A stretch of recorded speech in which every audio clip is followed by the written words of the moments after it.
మా latest videos కోసం మా ఈ తెలుగు న్యూస్ ఛానల్ సబ్స్క్రైబ్ చేసి గంట సింబల్ యాక్టివేట్ చేసుకోండి. రేపే కనుమ. దీనినే పశువుల పండుగ అంటారు. ఈరోజు ఆవులను ఎద్దులను పూజిస్తారు. ఈ పశువుల పండుగ సందర్భంగా కాటమరాయుడు అనగా పశువుల దేవుణ్ణి పూజించటం ప్రతి గ్రామంలో కనిపిస్తుంది. ఊరి పొలిమేర్లలో ఉండే ఈ కాటమరాయుడు ఆ గ్రామంలో పశువులను కాపాడుతాడని గ్రామస్తులు మరియు రైతుల నమ్మకము. అందుకే అలంకరించిన పశువులతో ఎద్దుల బండ్లు కట్టి పిల్లా పాపలతో సహా కాటమరాయుడి గుడికి లేదా పొలిమేర్లలో ఉండే గ్రామదేవత గుడికి చేరుకుని అక్కడ బోనం అనగా పొంగలి కుండ సమర్పిస్తారు. అలాగే సంవత్సరమంతా కూడా ఎలాంటి సమస్యలు రాకుండా పంటలు పండాలని మొక్కుకుంటూ ఉంటారు. తమ పశువులు ఆరోగ్యంగా ఉండాలని మొక్కుకుంటూ ఉంటారు.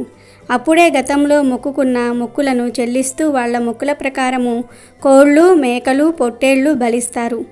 ఆ బలిచ్చిన రక్తాన్ని పొంగలిలో కలిపి దేవునికి నైవేద్యం పెట్టి మిగిలింది తీసుకుని వెళ్ళి తమ తమ పొలాలలో చల్లుతారు. అలా చేస్తే పంటలు బాగా పండుతాయని వాళ్ళ నమ్మకము. బలి ఇచ్చిన మూగ జీవాలను ఇంటికి తీసుకుని వెళ్ళి వండుకుని తింటారు. ఈ కనుమ రోజే చాలామంది పెద్దలకు అంటే పితృదేవతలకు పూజలు కూడా చేసుకుంటూ ఉంటారు. పెద్దలను తలుచుకుంటూ ఉంటారు. అయితే ఈ కనుమ రోజు సాయంత్రం 7:15 లోపు కొడుకులు ఉన్న ప్రతి ఒక్కరూ కూడా తప్పక ఒక పరిహారం చేయాలి. లేదంటే పితృదేవతల శాపానికి గురి అవుతారు అని పండితులు చెప్తూ ఉన్నారు. మరి కనుమ రోజు కొడుకులు ఉన్నవారు తప్పక చేయవలసిన ఆ పరిహారం ఏమిటో ఇప్పుడు మనం ఈ వీడియోలో వివరంగా తెలుసుకుందాము. ఫ్రెండ్స్, ఫస్ట్ అయితే ఈ వీడియోకి ఒక లైక్ కొట్టి మా ఛానల్ని సబ్స్క్రైబ్ చేసుకొని మాకు సపోర్ట్ చేయండి. కొడుకులకు మన సాంప్రదాయంలో చాలా ప్రాముఖ్యత ఉంది. కొడుకులే పున్నామ నరకాన్ని తప్పిస్తారని నమ్ముతూ ఉంటారు. ఈ రోజుల్లో కొడుకులు కూతుళ్ళు ఒక్కటే అనే భావన అందరిలో ఉన్నప్పటికీ కూడా కొడుకుల మీద కాస్త ఎక్కువ ప్రేమనే చూపుతూ ఉన్నారు. బయటకు చెప్పకపోయినా తల్లిదండ్రులకు కొడుకుల మీదే ఎక్కువ ప్రేమ ఉంటుంది. అంటే భారతదేశంలో మాత్రమే ఇలా జరుగుతుంది. వేరే దేశాల్లో కొడుకులైనా కూతుళ్ళైనా సరే ఒక వయసు వచ్చాక తల్లిదండ్రుల దగ్గర ఉండరు, సపరేట్గా ఉంటారు. ఇక వారు తల్లిదండ్రులను అంతగా పట్టించుకోరు. ఇది వేరే దేశాల వారి సంస్కృతి. కానీ మన భారతీయ సంస్కృతి మాత్రం వేరు. మగపిల్లలైనా ఆడపిల్లలైనా తల్లిదండ్రుల దగ్గరే ఉంటారు. ఆడపిల్లలు మాత్రం పెళ్లి చేసుకుని అత్తవారింటికి వెళ్ళిపోతారు. మగపిల్లలు పెళ్లి చేసుకుని ఇంకొక ఆడపిల్లను ఇంటికి తెచ్చి తల్లిదండ్రుల దగ్గరే ఉంటాడు. తల్లిదండ్రులను చక్కగా చూసుకుంటూ ఉంటాడు. వృద్ధాప్యంలో తల్లిదండ్రులు కొడుకు మీదే డిపెండ్ అయి ఉంటారు. కాబట్టి చిన్నప్పటి నుండి కొడుకుల మీద ఎక్కువ ప్రేమను చూపుతారు. కొడుకుల కోసం అనేక రకాల పరిహారాలు చేస్తూ ఉంటారు. అలా వారు చేసే పరిహారాల వలనే కొడుకులు బాగా వృద్ధిలోనికి కూడా వస్తారు. కొడుకుల మీద ప్రతి తల్లికి చెప్పలేనంత ప్రేమ ఉంటుంది. ఆ ప్రేమతోనే అనేక పరిహారాలు చేస్తారు. ప్రత్యేకించి కనుమ రోజు కొడుకులు ఉన్నవారు ఒక పరిహారం చేస్తే వారి జీవితం అద్భుతంగా ఉంటుందని, వారికి ఎలాంటి కష్టాలు రాకుండా ఉంటాయి అని పండితులు చెప్తూ ఉన్నారు. అసలు ఏం చెయ్యాలి అంటే కొడుకులు ఉన్నవారందరూ కూడా ఈరోజు వారి చేతికి ఒక 1/4 కేజీ నానబెట్టిన మినుముల్లో బెల్లం కలిపి ఇచ్చి ఆ మినుములను గోవుకి తినిపించేలాగా చేయండి. కనుమ రోజు ఇలా కొడుకుల చేత ఆవుకు మినుములను తినిపిస్తే వారికి జరగాల్సిన అనేక ప్రమాదాల నుండి ఆవు తొలగిస్తుంది. అలా తినిపించటం వలన మీ కొడుకుల ఒంట్లో ఉండే అనారోగ్యాలన్నీ కూడా ఆవు లాగేసుకుంటుంది. మగ సంతానం ఇలా ఈరోజు ఆవుకు మినుములను తినిపిస్తే వారికి చాలా మంచి జరుగుతుంది. కనుక మగపిల్లలు ఉన్నవారందరూ కూడా కనుమ రోజు వారితో ఈ చిన్న పనిని చేయించండి. అలాగే ఈరోజు మీ కొడుకులు కూడా మినుములతో చేసిన పదార్థాలు అంటే గారెలు కానీ సున్నుండలు, వడలు లాంటివి తినేటట్లుగా చూసుకోండి. మీరే ప్రేమగా తినిపించండి. ఇలా చేయటం వలన సంవత్సరం పొడుగునా మీ పిల్లలకు ఎటువంటి ఆరోగ్య సమస్యలు రాకుండా ఉంటాయి. అలాగే కొడుకులు ఉన్న తల్లిదండ్రులు మీ పెద్దలకు తప్పనిసరిగా పూజలు చేయండి. మీ సాంప్రదాయాలను మీ కొడుకులకు నేర్పించండి. అప్పుడే మీ కొడుకులు తర్వాత మీకు పూజలు చేస్తారు. లేదంటే మీరు పున్నామ నరకంలో పడతారు. కనుక కొడుకులు ఉన్నవారు ఈ విషయాలను గుర్తుంచుకుని ఈ చిన్న చిన్న పనులను చేసి శుభ ఫలితాలను పొందండి. సంక్రాంతి వరుసలో వచ్చే చివరి పండుగను కనుమ పండుగ అంటారు. దీనినే పశువుల పండుగ అని కూడా అంటారు. ఒక సంవత్సరం పాటు తమ యజమానులకు సహాయకరంగా ఉండే మూగ జీవాలను ఆరాధించే రోజు ఈ కనుమ పండుగ. పశుపక్షాదులకు గౌరవాన్ని సూచించే పండుగల కనుమ ప్రసిద్ధి చెందింది. ఈరోజు ఇంటికొకరు చొప్పున తెల్లవారక ముందే ఒక కత్తి, ఒక సంచి తీసుకుని సమీపంలో ఉన్న అడవికి బయలుదేరుతారు. అక్కడ దొరికే నానా రకాల వనమూలికలు, ఔషధ మొక్కలు సేకరిస్తారు. కొన్ని చెట్ల ఆకులు, కొన్ని చెట్ల బెరళ్ళు, కొన్ని చెట్ల పూలు, వేర్లు, కాండాలు, గడ్డలు ఇలా చాలా సేకరిస్తారు.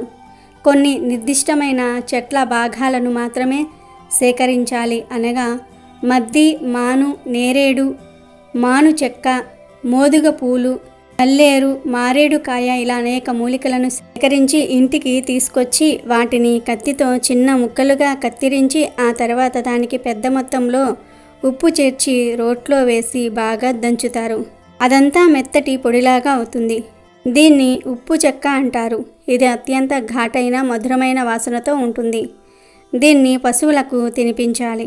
ఇది ఒక పెద్ద ప్రహసనం. పశువులు దీన్ని తినవు. అంచేత ఒక్కొక్క దాన్ని పట్టుకొని దాని నోరు తెరచి అందులో ఈ ఉప్పు చెక్కను చారెడు పోసి దాని నోరు మూస్తారు. అప్పుడు ఆ పశువు దాన్ని మింగుతుంది. ఇలా ఒక్కో పశువుకు సుమారు 2-3 దోసిళ్ల ఉప్పు చెక్కను తినిపిస్తారు. గొర్రెలు, మేకలు అయితే కొన్ని వాటంతటా అవే తింటాయి. లేకుంటే వాటికి కూడా తినిపిస్తారు. ఏడాదికొక్కసారి ఈ ఉప్పు చెక్కను తినిపిస్తే అది పశువులకు సర్వరోగ నివారణగా పనిచేస్తుందని నమ్మకము. అది నిజమే కావచ్చు. ఎంచేతంటే అందులో ఉన్నవన్నీ కూడా ఔషధాలు, వన మూలికలే కదా. ఆ తరువాత పశువులన్నిటినీ కూడా పొలాల్లోని బావుల వద్దకు కానీ, చెరువుల వద్దకు కానీ తోలుకుపోయి స్నానం చేయించి లేదా ఈత కొట్టించి ఇంటికి తోలుకొస్తారు. ఆ తర్వాత వాటి కొమ్ములను పదునైన కత్తితో బాగా చెలిగి వాటికి రంగులు పూస్తారు. మంచి కోడేలున్నవారు వాటి కొమ్ములకు ఇత్తడి కుప్పెలు తొడిగి మెడలో మువ్వల పట్టీలు, మూతికి మూజంబరాలు అలంకరిస్తారు.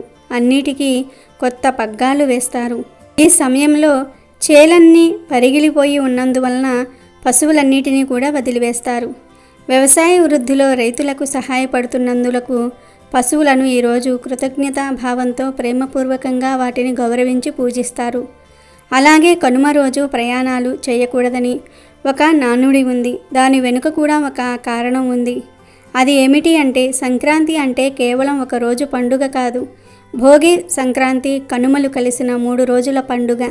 సంక్రాంతి పండుగ రోజు కుటుంబ సభ్యులతో పాటు కూతుళ్ళు, అల్లుళ్ళు ఇంటికి రావటంతో అందరూ కలిసి భోజనం చేయటం ఆనవాయితీ.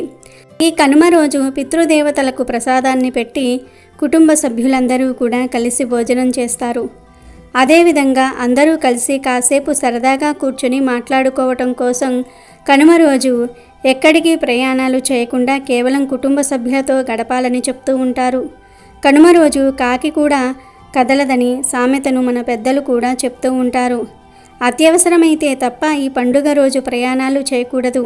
ఒకవేళ పెద్దల మాట కాదని ప్రయాణం చేసినా వారి ప్రయాణంలో ఆటంకాలు ఏర్పడతాయని పెద్దలు చెప్తూ ఉంటారు. అంతేకాదు కనుమ రోజున ప్రయాణాలు చేయకూడదంటూ పూర్వకాలంలో పెద్దలు పెట్టిన ఈ ఆచారం వెనుక ఒక గొప్ప ఔన్నత్యమే దాగి ఉంది. వాస్తవానికి పూర్వం ప్రయాణాలకు ఎక్కువగా ఎడ్ల బండే ఉపయోగించేవారు. కనుమ రోజున ఎడ్లను పూజించి వాటికి పూజలు చేస్తారు గనుక ఆ ఒక్కరోజైనా సరే వాటిని కష్టపెట్టకుండా ఉంచాలనే గొప్ప భావనతో బళ్ళు కట్టకుండా చూసేందుకు ఆ రోజు ప్రయాణమే వద్దని చెప్పేశారు. ఏడాదిలో ఒక్కరోజైనా ఎద్దులకు విశ్రాంతి ఇవ్వాలనే గొప్ప ఉద్దేశం ఈ మాట వెనుక ఉంది. శ్రమేక జీవనంలో తనతో పాటు వ్యవసాయ క్షేత్రంలో కష్టపడుతున్న ఈ నోరులేని జీవాలకు రైతు ఇచ్చే గౌరవానికి ప్రతీకగా కనుమను భావిస్తారు. అందువల్ల పశుపక్షాదులకు మనిషి జీవితంలో ఎంత ప్రాముఖ్యత ఉందో వివరించే పండుగగా ఈ రోజును పరిగణిస్తారు. అలాగే కనుమ రోజు మినుము తినాలి అని చెప్తారు. ఎందుకంటే సాధారణంగా సంక్రాంతి పండుగకు సూర్యుడు దక్షిణాయనం నుంచి ఉత్తరాయణంలోనికి ప్రవేశిస్తాడు. ఈ సమయంలో వాతావరణంలో ఉష్ణోగ్రతలు మార్పులు చేర్పులు చేసుకుంటూ ఉంటాయి. అందువల్ల చలి తీవ్రత ఎక్కువగా ఉంటుంది. ఈ చలి నుంచి మన శరీరానికి వేడిని పొందాలంటే కనుమ రోజు మినుము తినాలి. ఈ మినుములలో శరీరానికి తగినంత వేడిని తగ్గించే గుణం ఉంటుంది కాబట్టి కనుమ రోజు మినుము తినాలని అనే సామెత ఇప్పటికీ ప్రాచుర్యంలోనే ఉంది. అందుకోసమే కనుమ రోజు మినుములతో తయారు చేసిన పిండి వంటలను అంటే గారెలు, సున్నుండలు లాంటివి తయారు చేసుకుంటూ ఉంటారు. ఈ కనుమ రోజు అందరూ కూడా ఎక్కువగా మాంసాహారం తయారు చేసుకుని తింటారు. మాంసాహారం తినని వారికి అందులో ఉన్న పోషకాలతో సమానమైన మినుములతో తయారు చేసిన వంటలను పెడతారు. ఈ మినుములతో చేసిన వంటలు తినటం వల్ల మన శరీరానికి తగినంత శక్తి వెంటనే అందజేస్తుంది. అంతేకాకుండా పూర్వకాలం నుంచి ఈ కనుమ పండుగను పురస్కరించుకుని పితృదేవతలను గుర్తు వేసుకుంటారు.